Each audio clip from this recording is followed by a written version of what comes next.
Yer değiştiriyoruz. Neden? Abin öyle istiyor. Başka bir yere gitmek istemiyorum artık. Biliyorum Boris. Yapabileceğim bir şey yok. Beni abimle konuştur. Çok üzgünüm. Şu an olmaz. Abini sen bile vazgeçiremezsin. Ya yolda ölürsem? Ben bunu abine söyledim. Ama her şeyi göze almış durumda.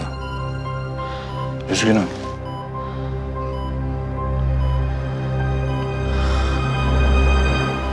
Biraz önce gelen istihbarata göre Dragan'ın güvenli mekanlarından birinin yerini belirlemiş bulunuyoruz. Peki Dragan da orada mı komutanım? Olma ihtimali yüksek. Çünkü burası Dragan'ın hasta kardeşini sakladığı ev. Yani sık sık uğradığı bir yer. Aynen öyle. Dragan orada olmasa bile bizi ona götürecek birini bulabiliriz. Peki kardeşiyle ilgili bir bilgiye sahip miyiz? Kimdir, nedir? Boris Ratkoviç. Aslında herkes onun öldüğünü zannediyor ama uzun zamandır Dragan'ın gözetiminde. Terörle bir bağlantısı yok. Ağır kalp hastası. Daha nasıl bağlantısı olsun? Abisi terörist. Yani abisinin suçlu olması kardeşinin de suçlu olduğu anlamına gelmez. Ama abisinin suçlu olması kardeşinin onu korumayacağı anlamına da gelmez. Haklısın. Ne olursa olsun kendi rızası dışında masum bir insanı işbirliğine zorlayamayız. Tutuklayamayız. Zarar veremeyiz. Biz Türk askeriyiz. Burası da bir hukuk devleti. Kendi kafamıza göre hareket etmiyoruz. Beyler, Dragan adamları arasında bazı çözülmeler olduğunun farkında. Orada neyle karşılaşacağınızı bilmiyorsunuz. Vaktimiz kısıtlı. Dragan her an bulunduğu yeri değiştirebilir. O evi yok edebilir. Çok dikkatli olun. Biliyorum söylememe gerek yok. Ama her adımınızı hesaplayarak ve kim olduğunuzu unutmayarak atın. Eylem tüm bilgileri paylaşacak. Bölgeyi gözetim altına alacaksınız. Hatta onun kendisini getirirseniz çok daha iyi olur. Anlaşıldı mı arkadaşlar? Evet, komutanım. Allah yardımcınız olsun.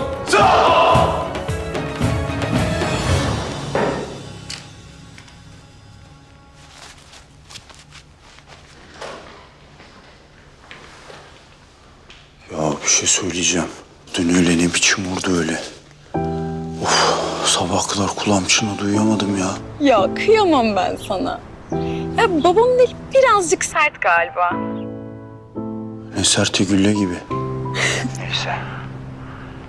İşin sonunda seni bana verdi ya. Dövse de bir numarası yok artık. Evet ya. Şimdi ne olacak peki? Şimdi ne mi olacak? Söyleyeyim sana. 2 tane yüzük alacağım. O yüzükleri takacağız parmaklarımıza. Sonra bir kurdele keseceğiz. Ha, ne dersin? Ne diyeyim ki? Sen her şeyi düşünmüşsün. Ya aslında Kurdele de Yavuz abi kesse çok güzel olur. Ararız ya. Gelir keser. İnşallah. Ateş, Efendim canım? çok teşekkür ederim. Niye? Beni bu kadar mutlu ettiğin için. Deli kız, öyle konuşma. Ben seni çok seviyorum. Canımdan çok seviyorum öyle. Ama şimdi kapatmam lazım. Operasyona gideceğiz, tamam mı? Tamam ama dikkat et sevgilim. Dönünce de ara beni, tamam mı? Tamam, merak etme.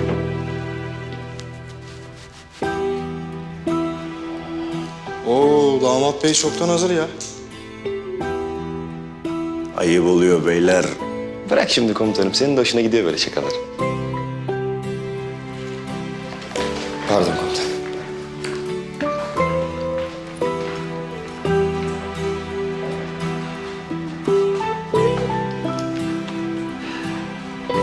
Ya baksana komutanım. Bu işte sevip de kavuşmanın mutluluğu ya. Çok iyi be.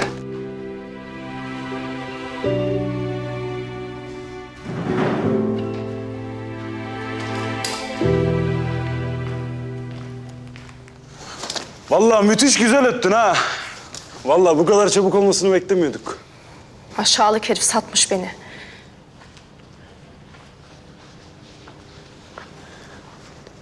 Yok be kızım, montajdı o. Ne? Ben bilgisayarda yaptım onu. Ayıptır söylemesi, acayip iyi anlarım bu işlerden ha.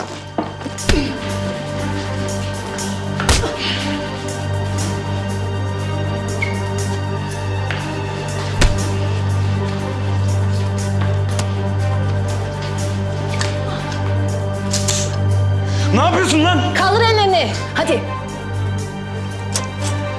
Kopuk.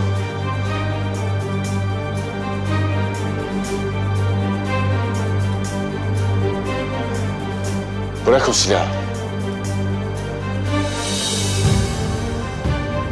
Bırak o silahı.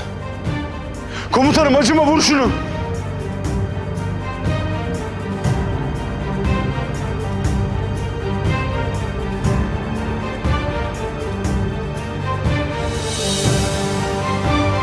Bir daha söylemeyeceğim. Bırak şu silahı.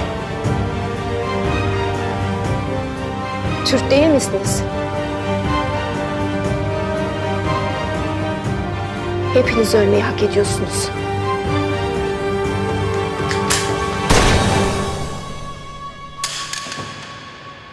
Gitti kız.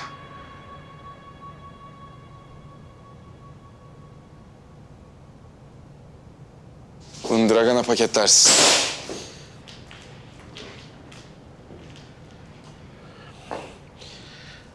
Bu iyi olmadı. Bence çok iyi oldu. Bir daha silahını kaptırırsan ağzını burnunu kırarım senin. Kaptırmam komutanım. Bir an boşluğuma geldi. Gelmesin. Emredersiniz.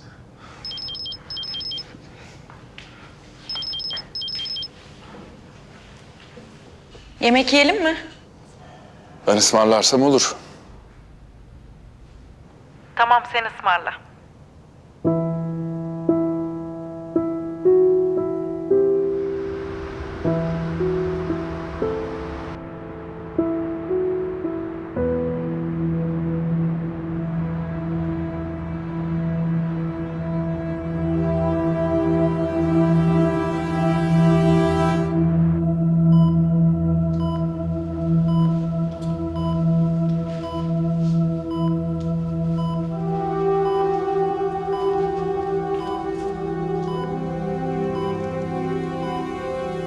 Abi Abim. Nasılsın? sıkıldım bu aletlerden. Kurtulmak istiyorum artık. Böyle yaşamak istemiyorum. Sakın. Sakın böyle deme. Böyle deme. Direneceksin sen. Gidiyor muyuz yoksa? Gideceğiz bu gece. Hem gittiğimiz yerde seninle daha çok zaman geçirebileceğim. Seni daha sık görebileceğim. Sen yeter ki diren. Bırakma kendini. Tamam? Tamam. Aferin.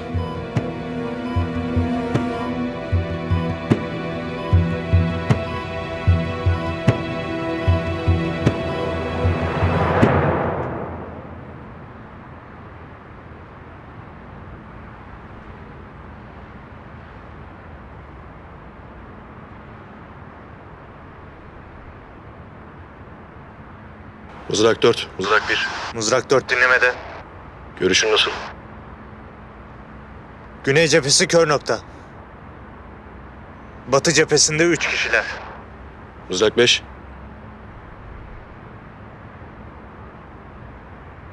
Doğu cephesi 4 kişi komutanım. Mızrak 3. Kuzey cephesi 3 kişi. Halledeyim mi hemen? Parti için erken. Herkesi yığmışlar buraya. Belli ki geleceğimizi tahmin ediyorlardı. Sıkı da önlem almışlar. İyi de dağılmışlar. O zaman toplayalım. Toplayalım. Toplayalım da. İçeri girdikten sonra çok dikkatli olacağız. İçeride bir hasta olduğunu unutmayın sakın. Zarar görmemesi gerekiyor. Dragan da içerideyse. Yine de dikkatli olacağız. Hasta zarar görmeyecek. Anlaşıldı komutanım.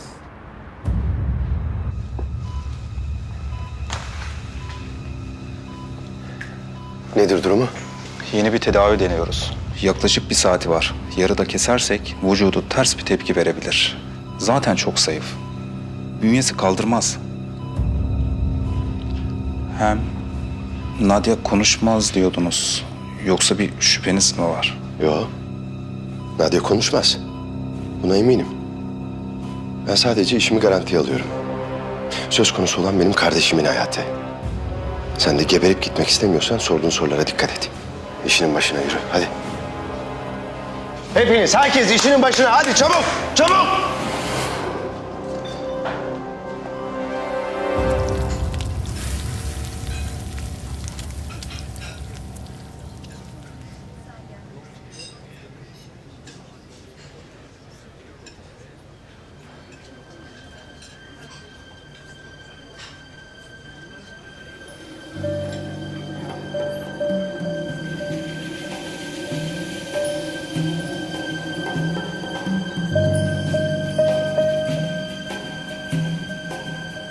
Kardeşim, bakar mısın? Buyur abi.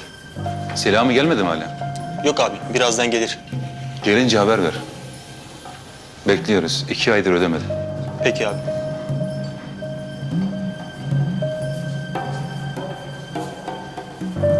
Selam. Hoş geldin. Ne haber? İyi, seni merak ediyorum. Ben gayet iyiyim. Sıkıntı yok. Aç mısın? Çok. Sen ne hep açsın ya. Çalışmaktan yemek yemeye fırsat bulamıyorum. Ne yapayım? Sakın kilolarımla ilgili bir espri yapayım deme. Eğer bir gün intihar etmeye karar verirsem yaparım. Akıllıca. Çöp şiş söylüyorum. Acılı şalgam da olsun. Bakar mısın? Buyurun.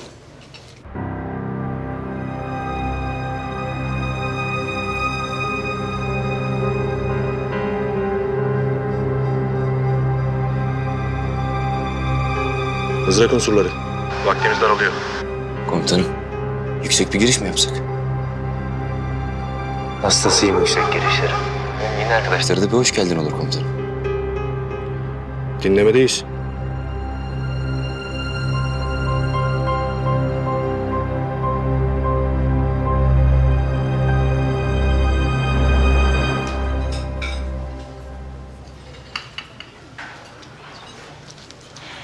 İsviçre'de bir klinik var. Salgın hastalıklar ve virüs konusunda uzman. Dünyanın her yerinde araştırma yapıyorlar.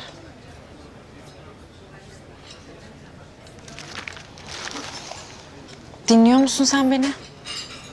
Dinliyorum tabii. Ne dedim en son? İsveç'te karışmış her şey. Allah Allah. Saçmalama Yavuz. Bak sen iyileşmek istemezsen seni iyileştiremeyiz. İstiyor musun, istemiyor musun? Tabii ki istiyorum. Tamam. Parolamız neydi? Parolamız. Asla pes etmek yok. Güzel. İyi. Gelişme görüyorum sende. İyi.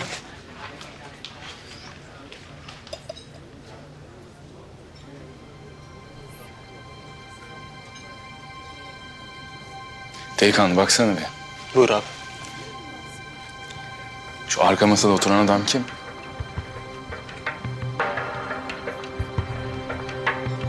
Selami abi, mekanın sahibidir.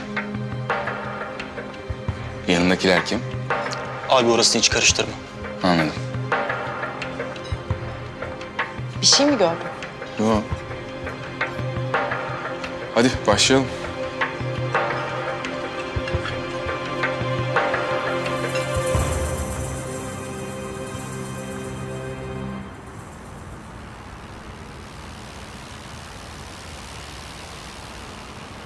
Ne oluyor lan? Şuna bakın.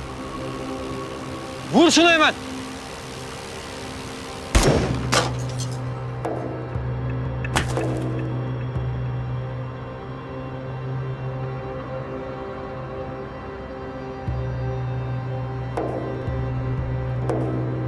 Salaklar bununla bize bir şey yapacaklarını zannettiler.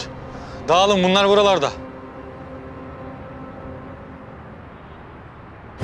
Bomba bu! Kaçın!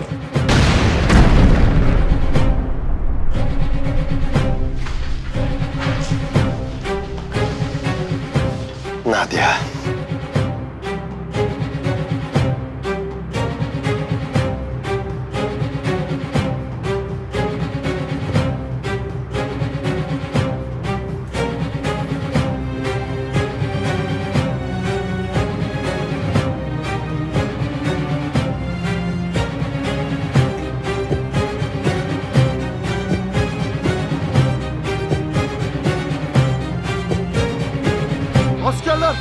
Haydi.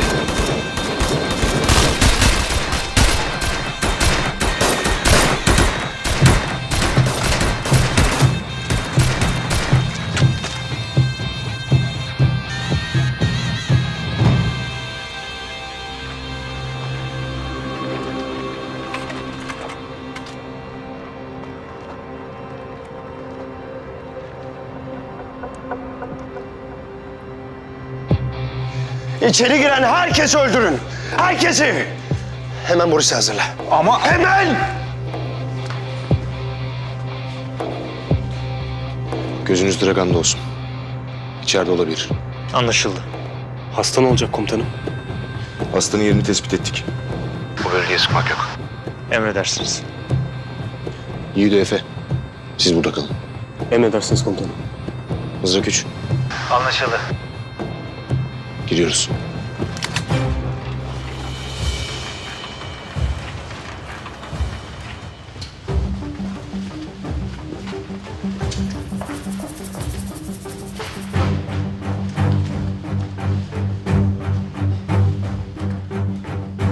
Kardeşini bu şekilde taşımak çok tehlikeli Dragan.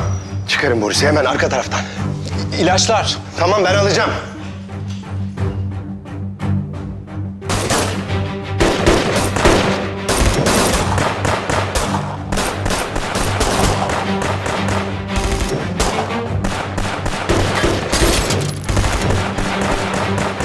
Etrafınız sarıldı.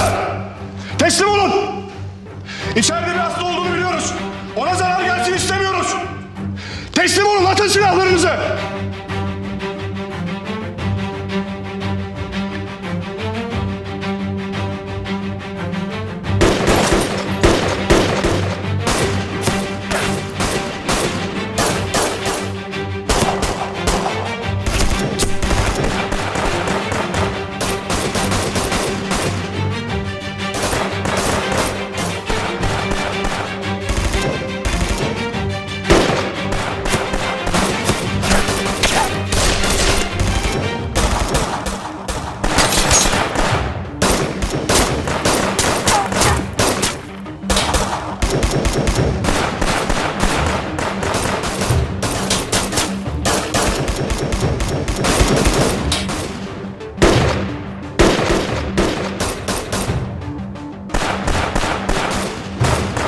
Hasta Salton bile önünde.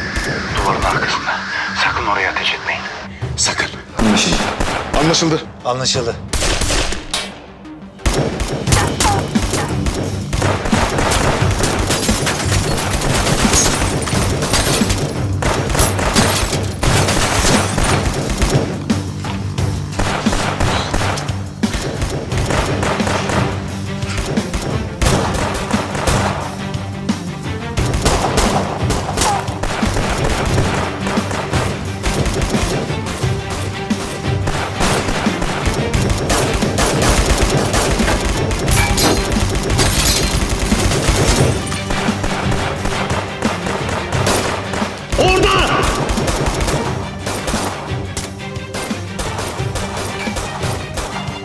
Teslim ol. Dur. Al silahını, aç. Sakın kıpırdama. Sakın. Bir aptallık yapayım deme sakın. Diş çök. Diş çök.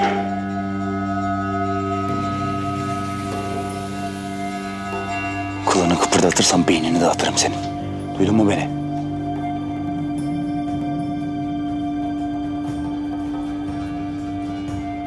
Ellerini kaldır. Ellerini görebileceğim yere kaldır.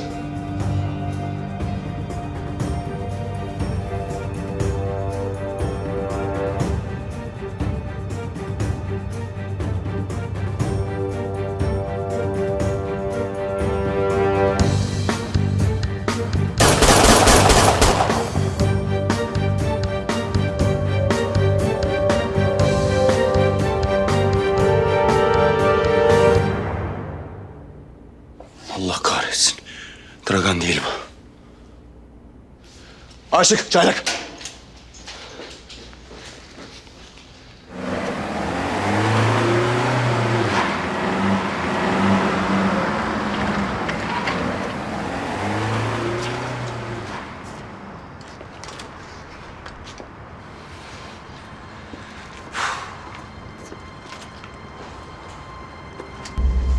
durumu hiç iyi değil. Dayan kardeşim. Dayan. Dayan. Komutanım. Gitmişler. Kendine dublör tutmuş. Aşağılık herif. Kesin kendi de buradaydı. Komutanım. Burada zarar görmeyen ilaçlar var. Bu bile bir şeydir. Lazım olabilir bize. Eylem. Bu ne? Şurada kırılan camlardan biri kesti. Bir şey yok ya. Ben istihbarata haber vereyim.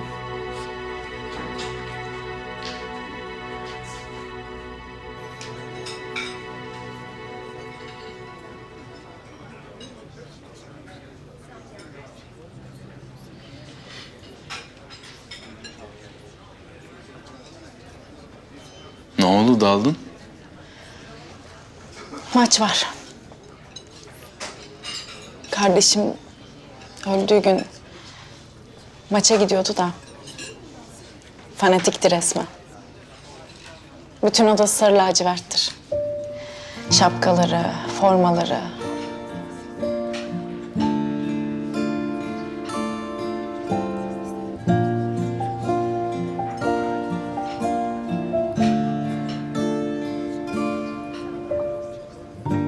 Hepsi cezasını çekecekler ya.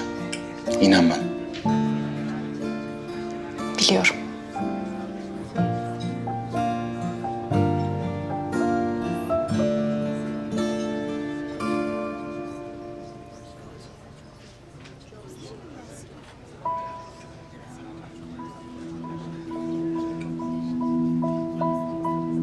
Vallahi çok sıkışığım. Az idare edin. İdare et, idare et, idare et. Nereye kadar Selami? Parayı alırken hiç öyle demiyordun. Patron sana 3 gün müsaade etti. Ya parayı getirir teslim edersin... ...ya da dükkanı veririz ateşe. Ne oluyor ya?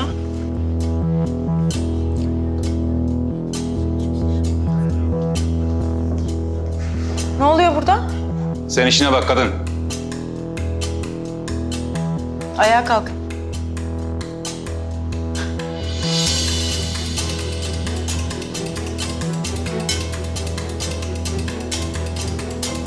Kalkın dedim size.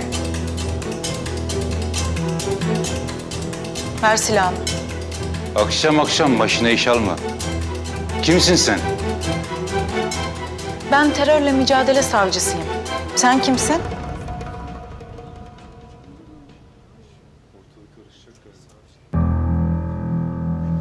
Savcı hanım, biz burada devlete karşı bir şey yapmıyoruz. Selami Bey'le beraber bir iş toplantısındaydık. Öyle değil mi Selami? Doğrudur savcı hanım. Siz onu benim külahıma anlatın. Adamı tehdit ediyordunuz. Tefeci mi bunlar? Yok, yok öyle bir şey. Siz ikiniz benimle bir emniyete gelin bakalım. Hadi. Ulan savcı mavcı dinlemem. Deşerim. Akıllı ol. Sen devletin savcısını tehdit mi ediyorsun? Şehir eşkıyaları. Ben de ikinizi içeri attırmazsam bana da savcı Derya demesinler.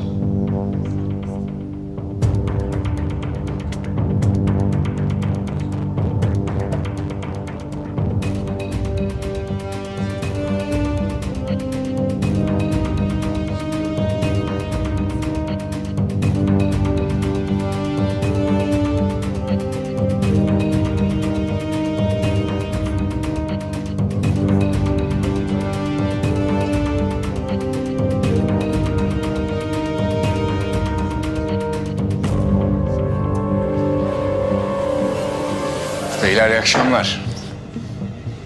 Ben Yavuz, mekanın sahibiyim. Kimsin sen? Selami Bey bana devretti. Buyurun dinliyorum. Yavuz karışma. Bir dakika savcı hanım. Manitanın lafını dinle. Karışmasan iyi olur. Arada sen de kaynarsın.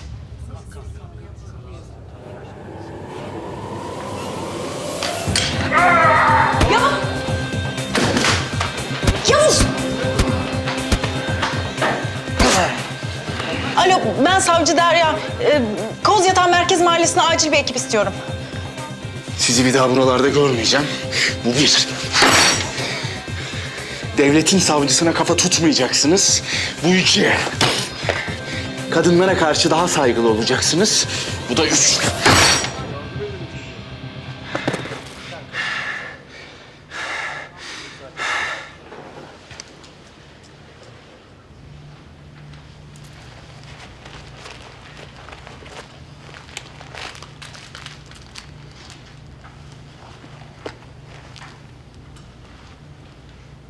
Komutanım, mekan temizledik. Dragan yok ama. Kendine bir benzerini tutmuş. Tehlike oluşturduğu için onu da etkisiz hale getirmek zorunda kaldık. Klasik aldatma yöntemi. Geleceğimizi biliyordu. Peki hasta kardeşi? Biz geldiğimizde onu güney cephesinden çıkardılar.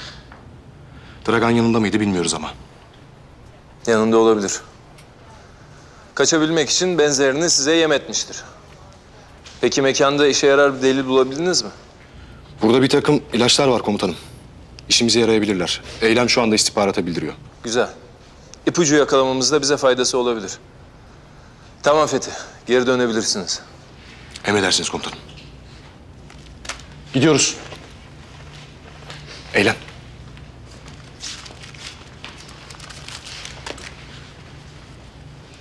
Yarın ilk iş bir hastaneye gidip kan vereceğiz, tamam? Ay Fethi bir şey yok. Alt tarafı bir kesik. Eylem geçiştirme beni lütfen. Kan vereceğiz. Tamam bakarız. Hadi.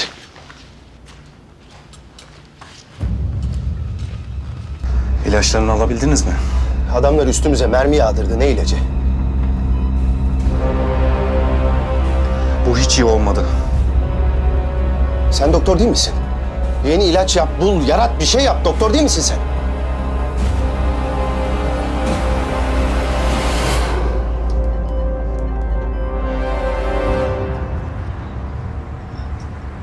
Ne yapıyorsun sen ya? Ne yapmışım? Adamları dövdün, ağızlarını burunlarını kırdın. Ne olmuş? Ne demek ne olmuş ya? Ha? Ya ne demek ne olmuş? Her suç işleyeni pataklayacaksak işimiz var. Burası hukuk devleti, hukuk. Yasa var, kanun var, polis var. Yok mu dedik? Madem yok demedin, niye dövüyorsun adamları? Ya adam sana silah çekti, ne yapsaydım? Bana numara yapma Yavuz ya. Ya ben masaya oturduğumdan beri sen adamları izliyordun zaten. Mesleki deformasyon, ne yapayım? Bana da mı saygın yok?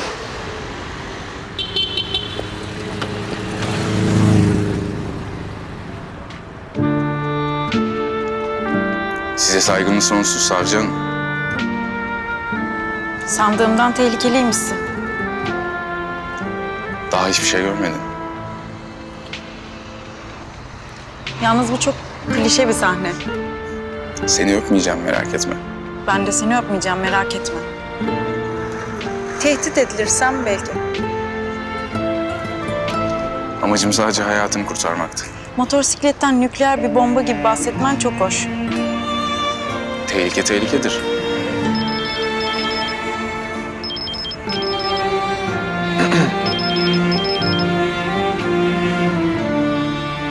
Efendim usta. Sami tertemiz. Adamın trafik cezası bile yok. Bu hoşuma gitmedi. Benim de. Kopuk takip etsin. Mutlaka bir şey çıkacak bu adamla. Eyvallah. Kopuk. Sabah olur olmaz Sami'yi takip edeceksin. Nerede oturuyor? Kiminle konuşuyor? Kime gidiyor? Kiminle çay içiyor? Çorapların rengine kadar istiyorum. Anlaşıldı mı? Ayıp ediyorsun usta, o iş bende.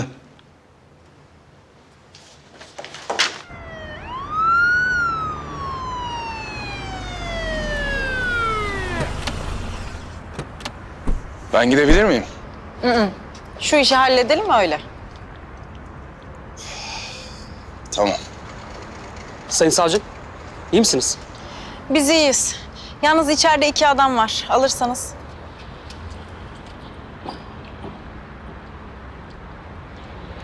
Melisa evde mi? Evet efendim. Göz kulak olun. Peki efendim.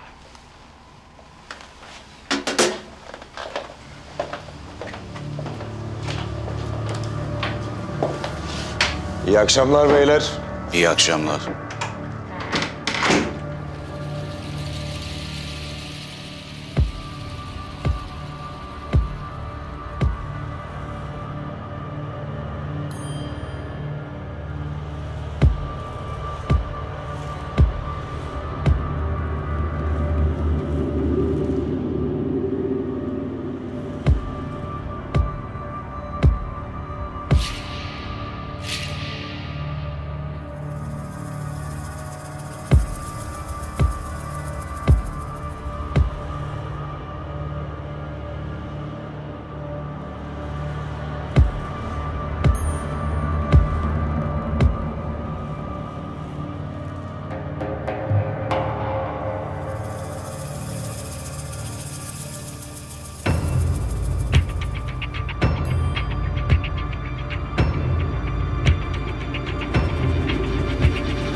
Sami, sen bizi boşuna çağırmazsın.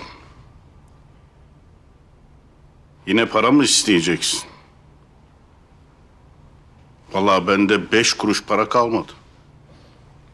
Bana daha ciddi bir iş gibi geldi. Evet arkadaşlar. Durum ciddi. Neymiş bu ciddi durum? Burhan, sen yıllardır bu toz işindesin. Milyarlara kazanmışsındır. Karnımız doyuyor çok şükür. Şimdi durum nasıl? Çok kötü. Sınırdan mal gelmiyor. Niye? Terör yok. Terör uyuşturucunun can damarıdır. Adamları sinek gibi indiriyorlar. Terör yoksa mal nasıl geçecek sınırdan? Nasıl dağıtılacak? Nasıl sınırı geçecek? Nasıl Avrupa'ya çıkacak? Senin anlayacağın durumlar nanay, Sami. Bazen düşünüyorum da neyim varsa satayım, bir köye yerleşeyim diyorum. Güney'e yerleşsen güneye. Yazları geliriz biz de kalırız kızlarla falan ha. Bizim derdimiz ne, sen ne diyorsun Samet? Zamanında kimleri fırçalamıştım bir anda aklıma geldi de.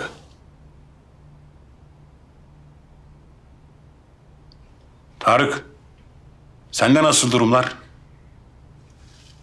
Aynı durumdayız Sami. Orta Doğu'dan oluk oluk insan akıyor, mülteci akıyor. Avrupa'da da hastalarım oturmuş, organ bekliyor. E'si bir böbreğe 25.000 dolar veriyor adamlar. Paraya bak, daha ne olsun? Uysa ben benimkini satarım. 2 milyon mülteci gelmiş, 2 milyon. Şimdi ben bu 2 milyondan ortalama 1000-2000 tane adam çıkarsam... ben bunu parça parça satarım. Alıcısı hazır. Hele çocuklar inanılmaz uçtu piyasası. Misal adam Avrupalı milyarder, 10 yaşındaki kızı hasta. Bırak 25.000'i, milyon veririm diyor, milyon. Ama iş yapacak adam kalmadı ki, hepsi gitti. Eskiden örgütün içinde vardı birkaç tane adam ama hepsini indirdiler aşağı. Ben şimdi kime güveneceğim? Polisi var, jandarması var, istihbaratçısı var, askeri var, savcısı var. Ağzımıza ya. Varlık içinde yokluk çekiyoruz. Aynen öyle. Terör bitti, organ işi de bitti. Eskiden sınırlar rahattı. Oysa şimdi öyle mi? Göz açtırmıyorlar. Demek ki arkadaşlar, bu örgüt işi çok önemli. Şimdi hep beraber bu örgütün sahalara dönmesini sağlamaya çalışmalıyız. O iş bize mi kalmış? Arkada daha büyük devletler var. Herkesin elini taşın altına koyması lazım. O taşın ağırlığına da bağlı tabii. Yani ben bir hesap yaptım. İlk etapta hepimiz bir 100'er milyon atsak diyorum. Çüş.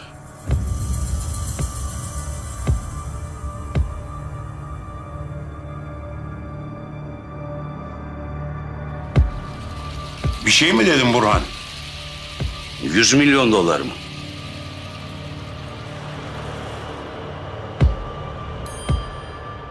Bir sus, lafımı kesme. Arkadaşlar, biz yıllarca bu örgüt sayesinde cukkaları indirdik. Yedik, içtik. Şimdi bu örgüt de bizden vefa bekleme hakkına sahip. Senin dilin ne söyler Sami? Bu adamlar terörist be. Bankadan kredi mi çektik? Ölürlerse ölsünler.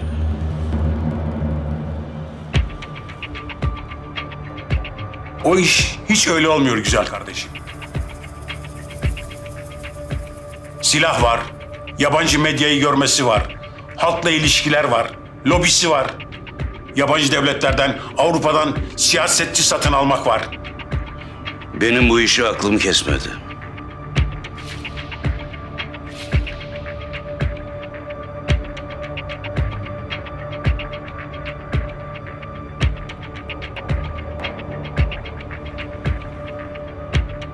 Siz ne diyorsunuz?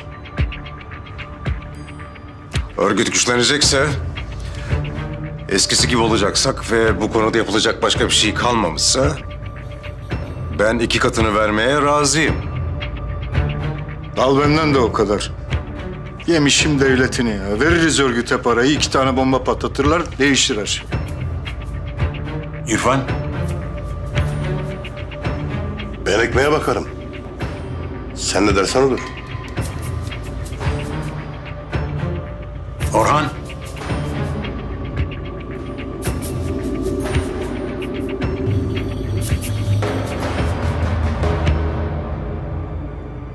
İtirazı olan? Ben veremem. Ne demek veremem lan? Aramızda örgütün ekmeğini en çok yiyen sensin. Ben onların ekmeğini yerim. Ama onlar benim ekmeğimi yiyemezler. Tarık.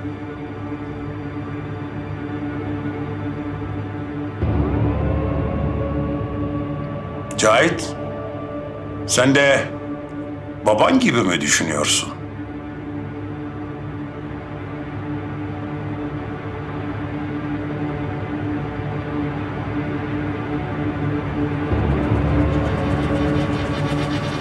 Ben senin gibi düşünüyorum Sami abi.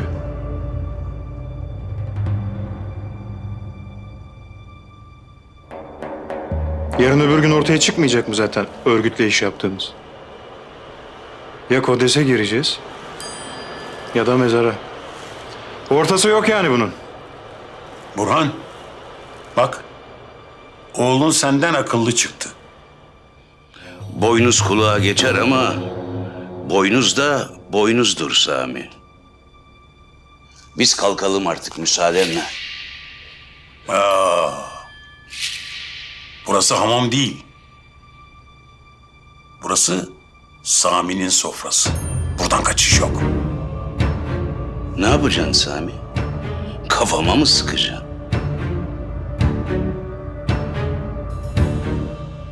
Yok. Ben sıkmam. Kim sıkacak? Hanginiz ha? Kim?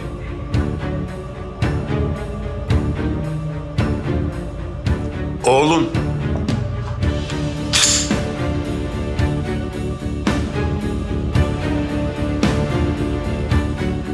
Lan eşek sıpası. Babana mı sıkacaksın? İş bu baba. Bana sen öğrettin. Para için gerekirse babanı bile tanıma diye. Güle güle Burhan. Ateşin bol olsun.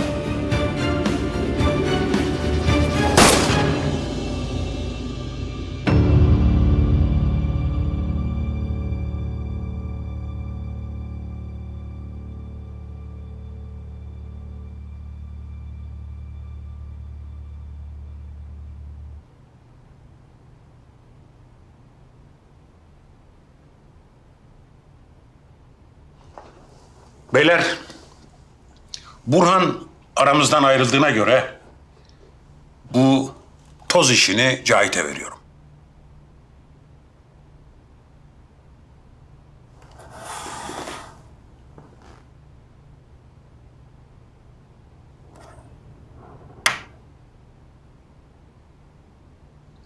Şimdi haftaya herkes 100 milyonu getirsin.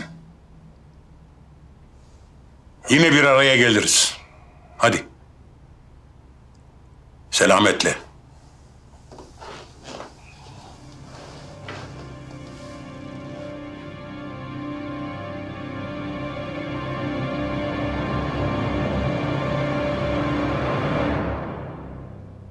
Cahit.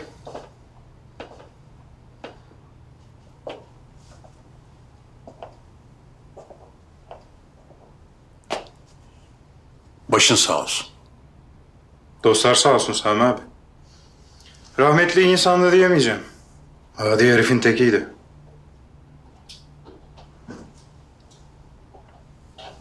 Keşke sert bir şeyle vursaydın ya. Mermilere zam gelmiş. Öyle boş yere sıkmamak lazım.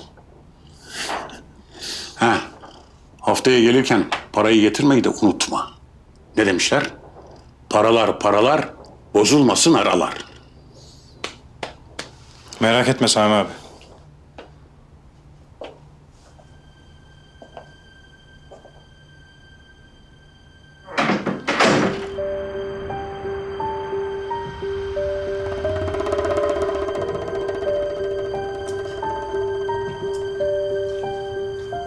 Be Yavuz. Neredeydin bütün gece? Az işim çıktı, sabahladık falan. Ne yaptınız? Kopuğu Sami'nin peşine saldım. Bakalım bir şeyler bulabilecek mi? Gözümüz üstünde.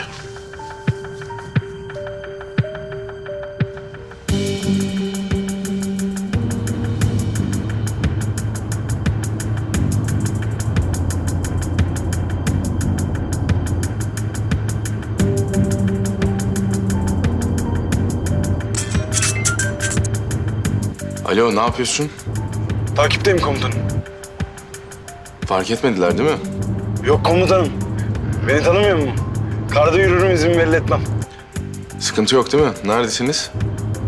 Yok komutanım, şu an Yavuz Sultan Selim Köprüsü'ne doğru gidiyoruz.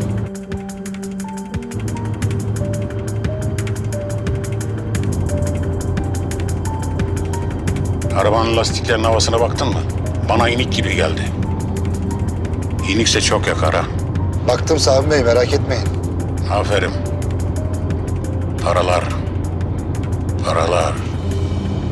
Bozulmasın aralar.